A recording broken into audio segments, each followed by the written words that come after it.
41နဲ့မင်းတို့ကောင်လေး OG ဆန်းဆိုတဲ့ဂုတ်ကြီးရဲ့ဒူးဒီယမ်မီအကျန်းစားဖြုတ်ချက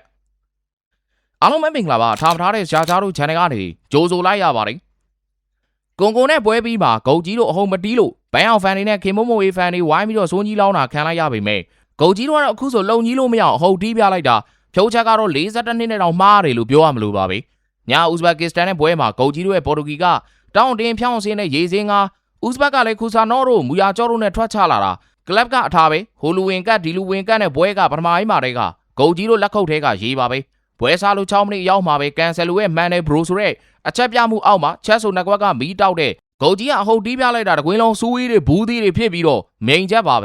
ကွန်ကိုနဲ့ဘွဲမှာအခွင့်အရေးတွေအသုံးမချနိုင်ခဲ့လို့ရစရာမရှိအောင်အပြောခံခဲ့ရတဲ့ဂုတ်ကြီးရဲ့မျက်နှာအပြုံးတွေကကျွန်တော်တို့လိုပရိသတ်တွေဖို့တော့ဂိုးဆိုတဲ့အတန်ကြားပြီးတော့နှလုံးသားနန်နာအနီးမှာဖုတ်လိုက်ဆိုတဲ့နမိတ်တွေတောင်အတကုံပြနေခဲ့တာပါ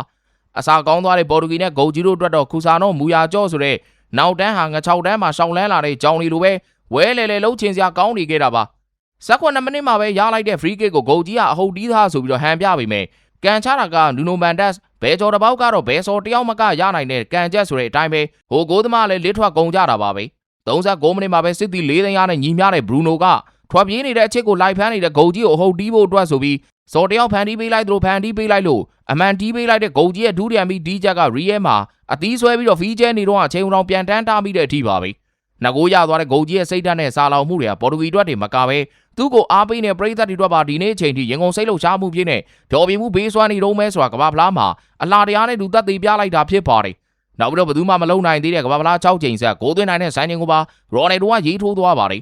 ်အဲ့ချိန်မှာတချို့က Facebook ပေါ်မှာသူ့ကိုလောင်နေတော့တချို့က comment box ထဲမှာသူ့ကိုဝေဖန်နေတော့တချို့ကသူ့ခေကုန်ပြီလို့ပြောနေတော့ဆိုတဲ့အချိန်ရော်နယ်ဒိုကတော့ဂွေးထဲမှာပြေးနေတော့ပါပဲတကယ်တော့လူတွေသတိမထားမိတဲ့အချက်တစ်ခုရှိပါတယ်ရော်နယ်ဒိုကိုဒန်နာကြီးဖြစ်စီတာသူတဲလန့်နေမဟုတ်ပါဘူးသူများတွေအနားယူချိန်မှာလေးကျင်တာသူများတွေလက်ရှော့နေချိန်မှာစူးစမ်းတာသူများတွေအကြောင်းပြချက်ရှားချိန်မှာရလန့်နဲ့တက်သေးပြတာတွေကရော်နယ်ဒိုကိုဒန်နာကြီးဖြစ်စေခဲ့တာပါ42နှစ်ဆိုတာဘောလုံးသမားတော်များများအနားယူပြီးတော့နီးပြလုံနေတဲ့အရွယ်တချို့ဆိုကွန်မန်တေတာလုံနေတဲ့အရွယ်တချို့ဆိုဘောလုံးလောကတွေအနားယူပြီးတဲ့အချိန်ပါဒါပေမဲ့ခရစ္စတီယာနိုရိုနယ်ဒိုဆိုတဲ့လူကတော့ကမ္ဘာဖလားမှာဂိုးတွေသွင်းပြီးတော့ဆိုင်နေတစ်တွေရေးနေတော့မှာပဲဒါကြောင့်လဲလူတွေကသူ့ကိုချစ်တာဂိုးတွေအကြောင်းနေမဟုတ်ပါဘူးစူပလားတွေအကြောင်းလည်းမဟုတ်ပါဘူးမဖြစ်နိုင်ဘူးဆိုတာတွေကိုအချိန်ချင်းရိုက်ချိုးပြခဲ့လို့ဖြစ်ပါတယ်ဒါကြောင့်လူတိုင်းရိုနယ်ဒိုကြိုက်ချင်မှကြိုက်မယ်အားပေးချင်မှအားပေးမယ်ဒါပေမဲ့အသက်42နှစ်ဒီကမ္ဘာဖလားစင်မြင့်ပေါ်မှာဆက်ပြီးတော့ဂိုးတွေသွင်းနေတဲ့လူတယောက်ကိုတော့လေးစားမယ်ဆိုတာသိထားသင့်ပါတယ်ဘာလို့လဲဆိုတော့အားလုံးကသူ့အကြောင်းကိုသတင်းလုပ်ပြီးတော့ပြောနေတော့ရိုနယ်ဒိုကဘောလုံးသမိုင်းကြောင်းတဲ့သူ့ရဲ့နာမည်ကိုစံချိန်တွေနဲ့ထပ်ရေးနေတော့ပဲဖြစ်လို့ပါရိုနယ်ဒိုနဲ့ကြီးပြင်းခဲ့ရတဲ့ဂိုးတွေအတွက်ကတော့ဂုတ်ကြီးဟုတ်တီးပြီးစူးဝီးလို့အတန်ကြားအောင်နဲ့တင်အားကုန်ပဲတင်အောင်လိုက်အော်ရတဲ့အထိကျွန်တော်တို့ရဲ့ငယ်ဘွားမှာဒီနေ့ချိန်ထိပါ